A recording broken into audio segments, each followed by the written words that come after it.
Bonjour à tous, c'est TMF et aujourd'hui je vais vous parler de mes attentes pour le FC Barcelone. Le Barça a été une des équipes frissons de la saison passée, du moins pour moi, j'ai pris énormément de plaisir à les regarder. L'aventure continue avec Hansi Flick et des joueurs qui sont extrêmement prometteurs, donc je me suis dit que ça méritait bien qu'on fasse un point avant qu'on rentre dans le dur de la saison, avant que les joueurs développent leur talent, pour que je vous dise qu'est-ce que je vais attendre particulièrement. Vous le voyez dans le sommaire, je vous ai pas mis le nom des joueurs ou les choses de manière explicite que j'ai envie d'aborder, vous allez devoir les deviner au fur et à mesure de la vidéo, vous avez quelques petits indices et il y a des choses sur lesquelles je suis enthousiaste, je suis impatient et franchement je suis clairement optimiste et à contrario, vous vous doutez que quand l'avant-dernière partie de la vidéo elle s'appelle le doute, eh bien il y a également des points que je vais nuancer un petit peu. Je suis globalement hypé pour le FC Barcelone cette saison, mais il va falloir travailler. Installez-vous confortablement et bienvenue pour cette nouvelle vidéo Talk My Football.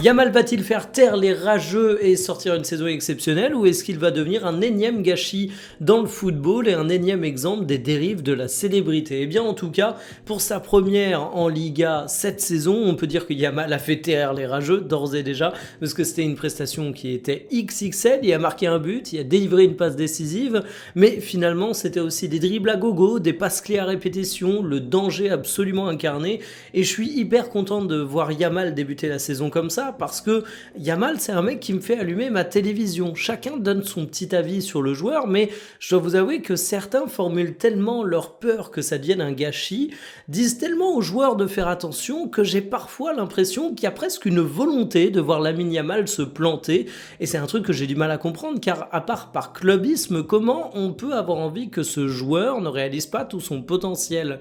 Yamal c'est un joueur que j'estime énormément et sur cette saison il va avoir du poids sur les épaules parce que la pression médiatique est monumentale, mais je suis plutôt optimiste parce qu'en fait la pression médiatique il l'avait déjà connue la saison dernière. La saison dernière, c'était pas la saison de la révélation, c'était plutôt celle de la confirmation.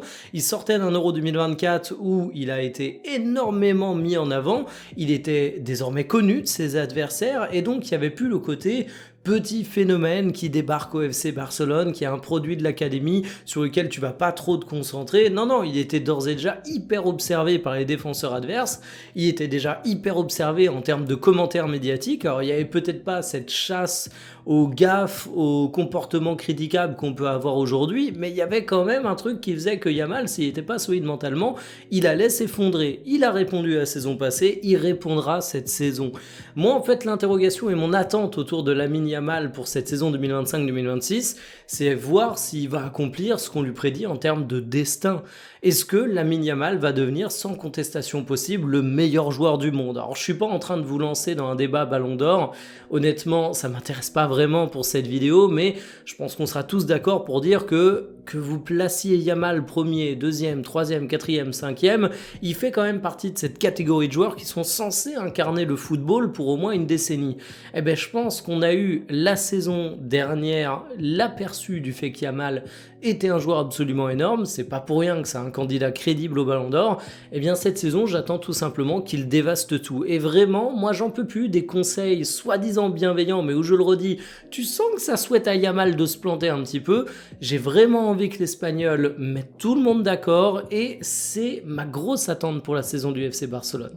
Est-ce que le Barça va finir cramé à cause d'Hansi Flick? C'est ma deuxième interrogation pour la saison du Barça. Alors non, c'est pas une critique envers Hansi Flick, je vais d'abord reconnaître la qualité de son travail parce qu'il a véritablement transformé le FC Barcelone et j'ai même envie d'être un petit peu sévère et un petit peu taquin en vous parlant de Xavi.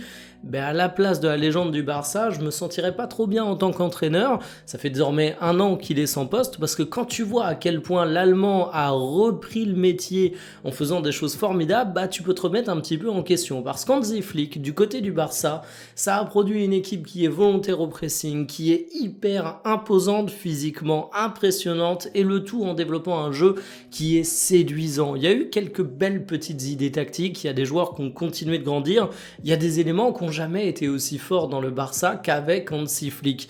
Alors vous allez me dire, tout est bien dans le meilleur des mondes. Quand on n'est pas né de la dernière pluie, on connaît les équipes d'Hansi Flick et on sait que c'est un entraîneur qui est extrêmement exigeant. C'est ça qui lui permet de produire des monstres footballistiques, c'est ça qui lui permet de construire des équipes qui sont des rouleaux compresseurs. mais l'exigence, ça use mentalement et physiquement les joueurs. Et moi, c'est mon gros doute sur cette saison du Barça.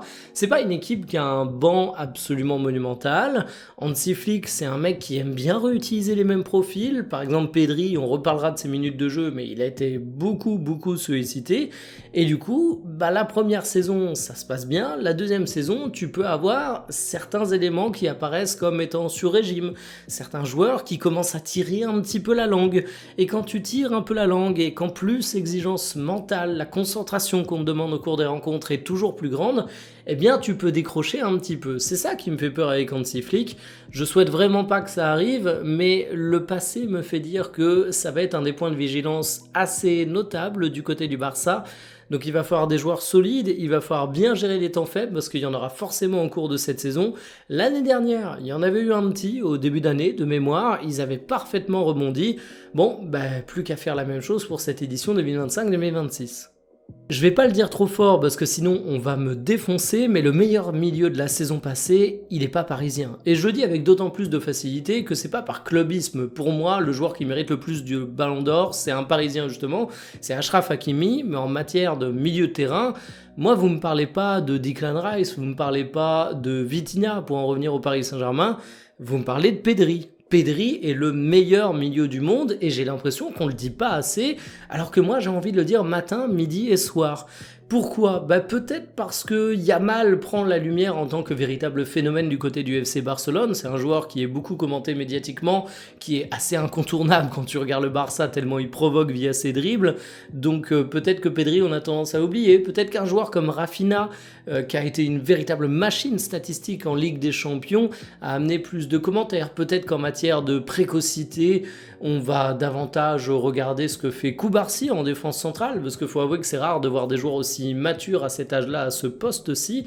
Mais est-ce qu'on peut quand même s'arrêter sur ce que fait Pedri ? Je vous montre un graphique qui vient de Datascout. Vous pouvez faire des graphiques comme ça sur tous les joueurs sur leur site, c'est à essayer gratuitement. Eh bien Pedri, déjà, il dispute pas de duel aérien, c'est pas le plus grand défenseur à son poste, mais en fait c'est une question de rôle. Il faut comprendre que tout n'est pas question de qualité absolue dans ce qu'on demande à un joueur, c'est également une question de correspondance, de mission au cours des rencontres. Mais une fois qu'on continue à creuser, qu'est-ce que nous montre ce graphique ? On se rend compte qu'après si on dépasse, c'est à peine au-dessus de la moyenne ? Oui, mais normal, il est 1000 fois plus progressif que les joueurs qui évoluent aussi ici, et il est le top du top pour faire jouer ses passes dans la surface. Alors à côté de ça, il dribble mieux que personne à son poste, il fait progresser le jeu balle au pied, il claque des buts et des passes décisives, et ce que vous voyez pas dans ce graphique, c'est qu'il ajoute à ça, Pedri, un volume de jeu qui est absolument monumental, que ce soit via les courses en termes de kilomètres, via les moments où il fait des sprints à haute intensité, et surtout, il a 22 ans, on a tendance à l'oublier, c'est extrêmement jeune, et pourtant Pedri, j'ai l'impression qu'il joue comme un mec de 35 ans. Pas parce qu'il est cramé physiquement, je l'ai dit, c'est tout le contraire, mais parce qu'il a une maturité et un sang-froid. C'est le maître des horloges, c'est lui qui va dicter le tempo du Barça, c'est lui qui va savoir quand accélérer le jeu avec ces fameuses passes qui vont du côté de la surface de réparation. Il est absolument incroyable, c'est un patron, et moi je suis ultra enthousiaste à l'idée de me dire qu'on va le voir une saison supplémentaire. Il a réussi à se défaire de ses blessures l'année dernière, il a d'ailleurs été extrêmement utilisé par Hansi Flick, 4646 minutes de jeu. S'il est capable de reproduire une telle saison, eh bien j'aurais juste envie de dire, c'est le meilleur milieu du monde, mais je le dis déjà, donc finalement j'ai juste envie de le voir. Rashford au FC Barcelone, est-ce que vous y croyez ou pas ? Parce que moi, clairement, c'est mon petit point de doute au milieu de tous les facteurs qui m'enthousiasment. J'ai d'ailleurs un petit peu de surprise à me rendre compte que beaucoup de supporters du FC Barcelone se hype pour Marcus Rashford en 2025. Alors c'est pas un mauvais joueur, Marcus Rashford, on l'a vu faire un bon prêt du côté d'Aston Villa, où il s'est relancé après une période compliquée à Manchester United, mais ça reste que quelques mois, et finalement, si on revient un petit peu dans le passé, la dernière période prolifique pour Marcus Rashford, elle date quand même de tout début 2023, après la Coupe du Monde 2022. C'est un joueur qui n'a pas fait une saison pleine depuis sacrément longtemps. On peut pointer du doigt le contexte mancunien et je reconnais volontiers que c'est pas l'endroit où c'est le plus facile de se développer. mais en attendant, ça reste quand même un sacré point d'interrogation.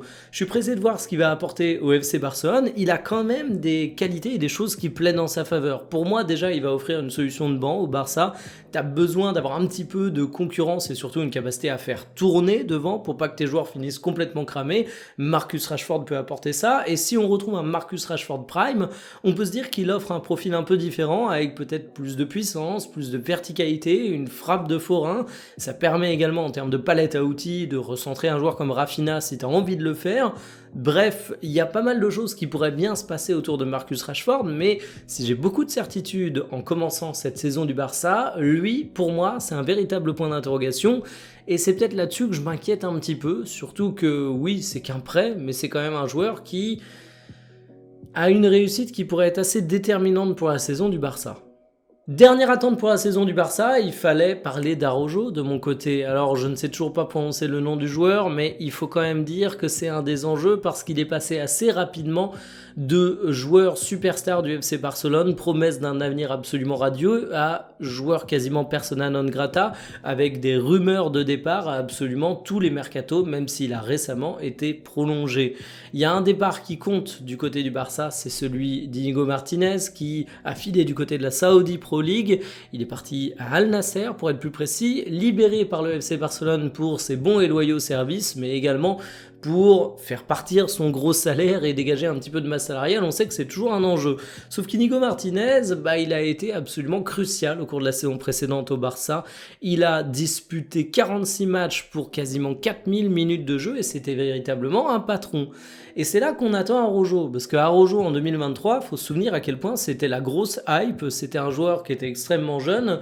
L'interrogation du côté du FC Barcelone a été pas sur Araujo, mais plutôt sur qui tu allais mettre à côté de lui, et tu te disais que ça pouvait vraiment devenir un des meilleurs défenseurs centraux du monde. Or aujourd'hui, si j'ai envie de parler de certitude du côté de la charnière du Barça, quand je vois une paire Cubarsí-Araujo qui débute, j'irais presque plus du côté de Cubarsí. Alors Araujo, il a connu des blessures, bien évidemment, dont une grande qui l'a tenu éloigné des terrains de juillet 2024 à bien loin au cours de la saison. Et je le redis, il y a eu des rumeurs de départ, il y a eu finalement une prolongation, mais tu sens que tu es sur une situation un petit peu instable. Maintenant qu'Inigo Martinez est parti, Araujo, il est censé récupérer un rôle important du côté du FC Barcelone et j'espère qu'il va faire un comeback. Je vais être honnête, je vais pas tirer des plans sur la comète. Il y a des joueurs que je sens bien, il y a des joueurs que je sens un peu moins bien, mais du côté du défenseur, j'ai vraiment du mal à me figurer de quoi sera faite sa saison. En tout cas, les talents qu'on lui a prêtés, les bonnes choses qu'il a faites dans le passé, ça n'a pas pu totalement disparaître. Je me dis que c'est un joueur qui a que 26 ans, qui sort d'une période où il a enchaîné les petits pépins physiques, donc forcément, tu as besoin d'un petit peu de temps pour revenir à ton meilleur, mais je le souhaite au Barça, parce que je le redis, le départ d'Inigo Martinez, ça va être quelque chose. Donc voilà, vous l'avez compris, mes 5 attentes du côté du Barça. J'aurais pu parler de plein d'autres sujets, J'aurais pu parler du rôle de Gavi, qui était quand même un joueur qu'on annonçait très très fort du côté du Barça et qui a sacrément reculé de la hiérarchie. Je pourrais parler de Dani Olmo, qui a été une recrue importante et qui aujourd'hui est peut-être un peu moins un petit sujet. J'aurais pu parler de certains jeunes qui poussent toujours plus fort, mais finalement, les attentes, ce qui est intéressant, c'est de faire de choix, de renoncer, de parler de certains sujets parce qu'on estime que d'autres sont plus importants. Et moi, je dois vous avouer que Pedri, j'ai vraiment tellement envie de le voir continuer à ce niveau-là. Yamal, j'ai tellement envie de le voir fermer des bouches critiques que je me suis concentré un petit peu là-dessus. Donnez-moi votre avis en commentaire, vos attentes. Est-ce que vous avez les mêmes que moi? Est-ce qu'il y en a d'autres que vous jugez plus importantes? Je vous dis non pas à demain pour une prochaine, parce que ce sera une petite journée de congé de ma part, mais à mercredi. Salut!